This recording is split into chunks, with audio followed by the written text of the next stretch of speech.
Somebody puts on the chat on our YouTube stream. Fan since 1988. I am done.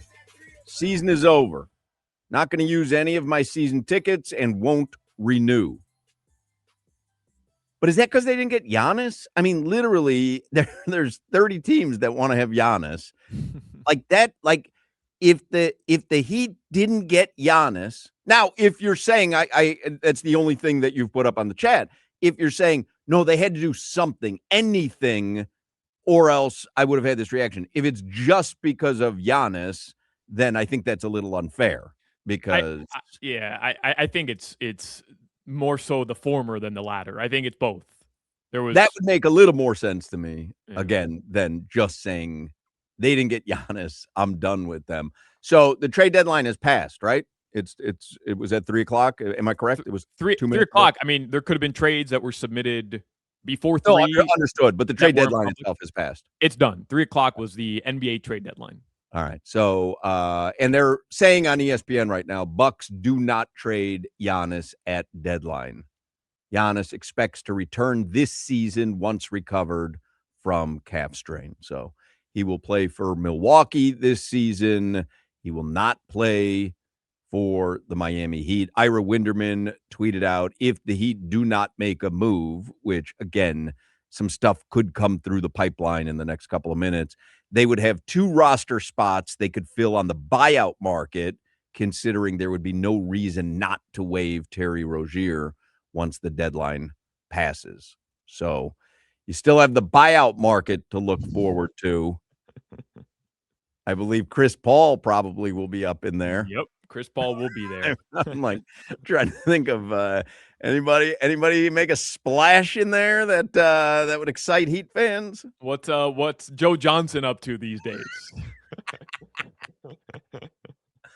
All right, so they're reporting it as breaking news now on ESPN. Bucks do not trade Giannis at the deadline, according to Shams. Warriors, Heat, and Timberwolves were among the interested teams. So, and we knew that.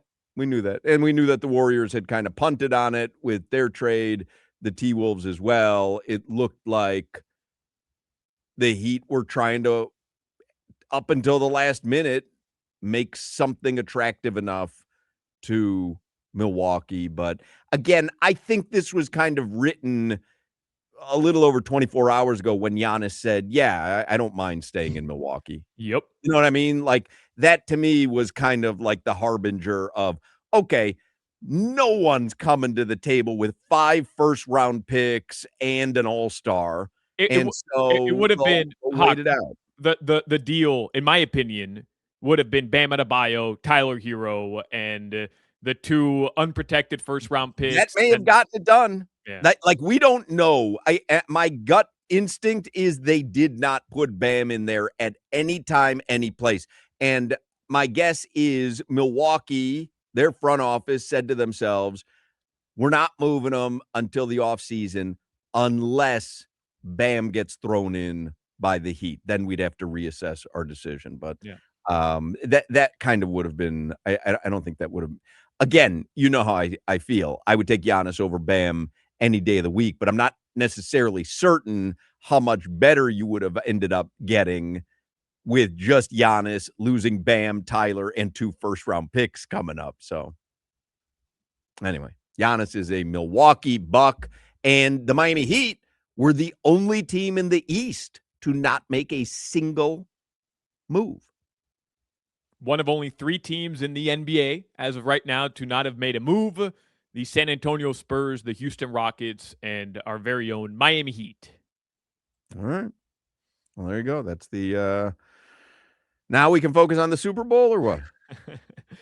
Yeah, I guess. I'm telling you, they hijacked the NBA, completely hijacked Super Bowl week for me. Yeah. I really thought there was a time when I thought this week the Heat were getting Giannis. There were moments this week where I was pretty convinced in my own head that Giannis was coming to the Heat.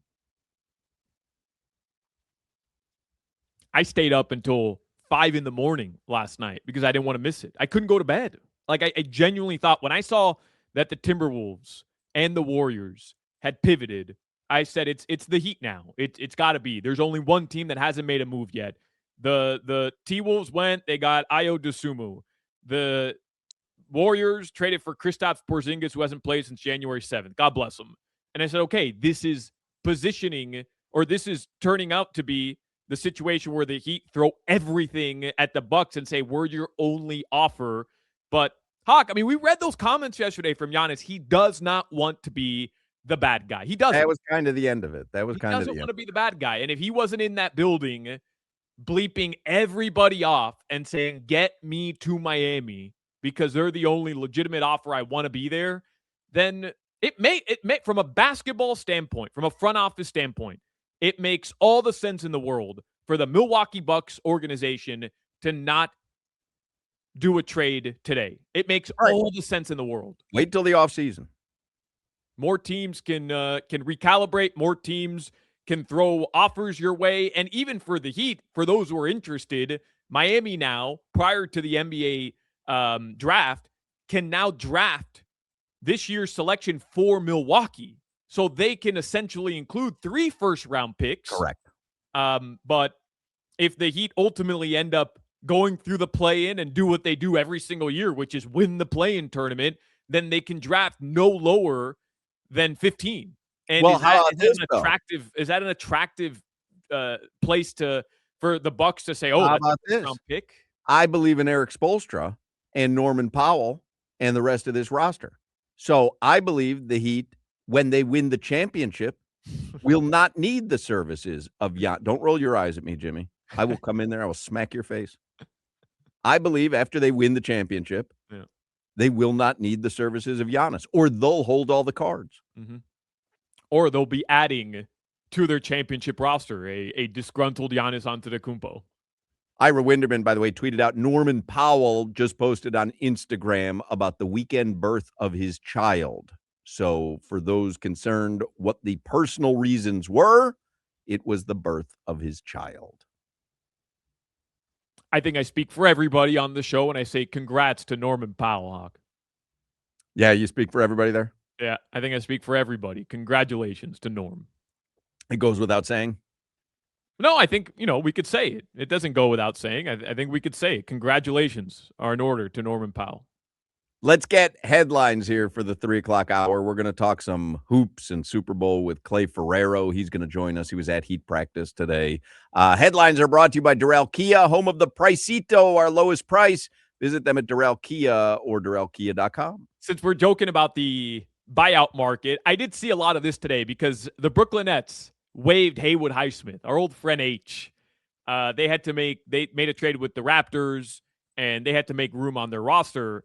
But if you're holding out hope that there will be a Haywood Highsmith and Miami Heat marriage once again, don't, because NBA rules don't allow him to rejoin the Miami Heat this year. There has to be a team in between.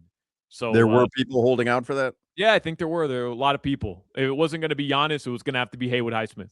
All right. That's right. Yeah.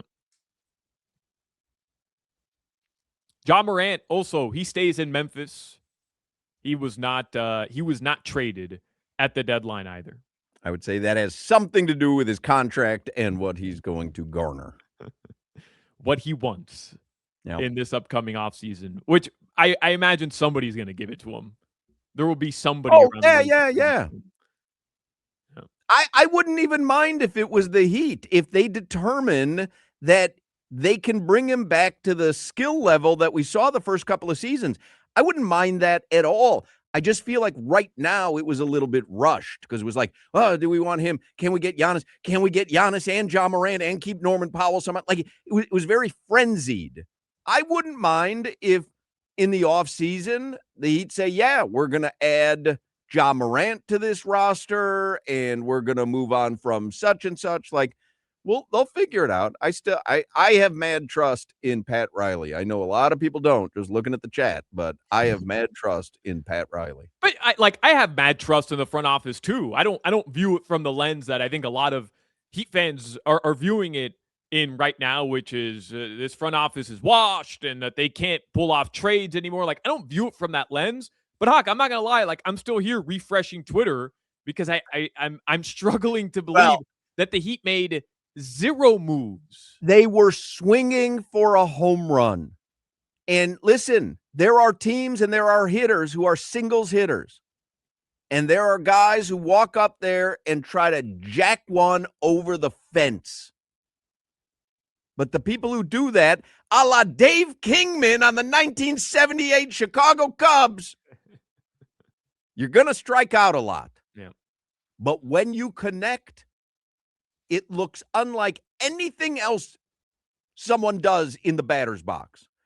So they swing for the fences. They do. That we know this about them. And it's like, you want them to pivot now and be a different style of organization. Right. But I love the organization that swings for big monster dongs. You're not going to hit one every at bat. But when you do, you got 3 guys coming out from under the stage to Pharaoh Monch, and the rest of the country upset at you. Give me that every day over injured Kristaps Porzingis coming to play 11 games out of 82. The hell? I saw a graphic yesterday. The new starting 5 in Golden State, and it was like Draymond Green, Kristaps Porzingis, Steph Curry, Brandon Pajemski. Just how many teams has Porzingis been on? Horford. A ton. I remember Stephen A. Smith's crash out when the New York Knicks drafted. Do you remember that? Yeah, like I do remember crash that. out. I do remember that. Yeah. I mean, he's legit when he's available. He's always injured. It's the Anthony Davis thing where Knicks, Mavericks, Wizards, Celtics, Hawks, Warriors. 6 teams. Crazy. Well, there you have it. I don't think there's any trades that would have been finalized that weren't made official by this point, or at least you don't think at 3:14 something's still coming on the fax? I mean, having a tough time printing. It's not impossible. I believe the Heat still have the fax machine from 1998 that Pat Riley used to quit the Knicks. Yeah, in New York. So who knows? Maybe that fax machine is just a little delayed. But there you have it. The Miami Heat stand pat. All right. I like home run swings. Yeah. That Clippers trade, by the way, just kind of recapping some of the stuff here at the deadline. The Clippers trade, they sent Zubongs to the Indiana Pacers. The Pacers sent Benedict Mathurin, Isaiah Jackson, 2 first-round picks, and 1 second-round pick to the Clippers for Zubac. There were a ton of protections on those picks, but that's kind of crazy in itself, right? Like they a ton of draft capital, 2 first-round picks, even though they're protected, a second-rounder, and 2 players for Ivica Zubac. It's a lot of that's a lot of hoo-ha. Kind of the package of the Heat we're offering. Says the Brooklyn Nets are waiving Cam Thomas. All right. We'll add him to the list. We'll add him to the list right there. Cam Thomas. Bring him to Miami. Crazy, man. I get the feeling that Heat fans have right now because it feels like we've done this movie before where it gets to 3:00 on trade deadline day and we're like, yeah, nothing happened. But they were in this one. I'm telling you, based on nothing other than my gut instinct, I am telling you, the final decision Milwaukee had to make was yes or no on the Heat. Everything else was superfluous or done with, and the only thing that they could have been considering was the Heat. Yeah, I just go back to that Barry Jackson tweet that you read right at the start of the show, which was obviously Bam was never part of the deal, but there wasn't something that the Heat had that the Bucks asked for and the Heat resisted that killed the deal. So in other words, it wasn't like Milwaukee said, we want X player, and Miami's like, no. They were ready to give up Khalil Ware. Obviously, that would be one of the guys where you might say, oh, they hesitated. it seems like, according to Barry Jackson, the Heat were willing to do anything that Milwaukee wanted. But if your anything wasn't good enough, and I know there's context with Giannis and he needed to make a stink, but if your anything wasn't good enough, then that's where I do think there has to be some sort of shift in how you approach these situations. I do, because it's becoming, I get it, Hawk, it's becoming a little stale, you know? Mhm. Yeah. You know I love this organization, but it's becoming a little stale. It's a hard sell when you're sitting At 2 some games above point, 500 and you're about to make the play-in tournament for the 4th straight year. at some point, you want to connect on one of those swings. But even if you don't connect on the monster dong, you have to go back in the the analogy is perfect though. If you go up to bat and you take porn hacks trying to hit a monster dong over the wall, you can't, after strike 3, say, you know what, pitch to me again. I'm going to slap a single up the middle. Right. But if you're a hitter who is only taking porn hacks and only swinging for the fences, and you consistently fail to get the ball But you over the don't fence, consistently fail. That's the argument. They got Shaq here. They brought the big 3 here. They got Jimmy Butler here. Those are connections. I mean, they are. They are. Giannis. I get it. It's not Gordon Hayward, who everybody wanted for a minute. Like, are we counting that against him? Gordon bleeping Hayward? But they haven't connected in 7 years. And I don't think that should be overshadowed. You don't need to connect in with every year. You know what I mean? It's like when you had Jimmy Butler, you thought you had connected. Yeah. And then a few years in other words, you might need to connect 4 years out or whatever, but it's not like you have to connect every year. But they connected in 2019. They brought in Jimmy Butler. That was the last time they had a true connection.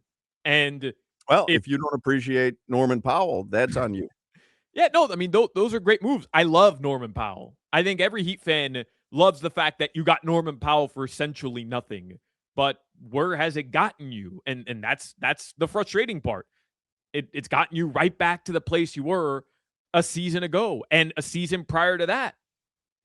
So if you're doing the same thing over and over again and you're not hitting the ball over the wall, don't you go into the batting cage and fix your technique?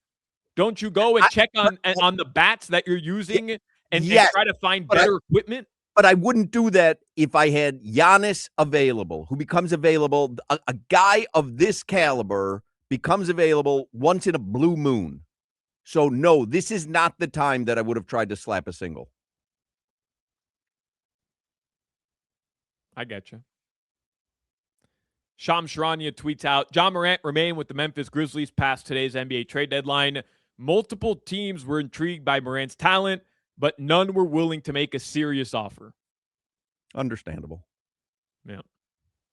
That sounds like we'll give you Myron Gardner and a second-round pick, and you're going to like it. There you go. The Florida Panthers, just to finish out your local headlines, the Florida Panthers. This will get better. Let's get ourselves in a better mood. Let's talk about the Cats. We're only 8 points out of a wild card spot. The Florida Panthers, Sergei Bobrovsky has some 70 teams ahead of them. They're 8 points out of the last wild card spot. There's 26 games left. Do the math. Sergei Bobrovsky has some pretty strong comments. Essentially, like, yeah, I haven't been good this year. I've got to be better. The Panthers had a lead yesterday, 2-goal lead. They blew that again, and they end up winning in a shootout 5-4. They beat the Bruins yesterday, but you said it earlier. Could have used 2 points there, not just a single point. Well, they get the 2 points, but excuse me, Boston gets a point as well, so you don't gain 2 points on the Bruins. And they're going to play the Lightning tonight, 7:30 p.m. This is their last game until February 26, 21 days. That's from a long today. break, man. Yeah. We got the Super Bowl coming up on Sunday, and the Miami Heat. Everybody practiced today other than Tyler Hero. They're going to be in Boston tomorrow. They're going to face the New York Knicks and your boy Vooch, who is now on the Celtics. Yeah. Excuse me, they're going to face the Celtics with your boy Vooch. Checking here to see if I missed any big trade, but I don't think we missed anything. I'm looking at them all. I'm on Chris B. Haynes right now. Crispy Haynes. He just got the Cam Thomas news as well. I think I had it before him. Should have broke it.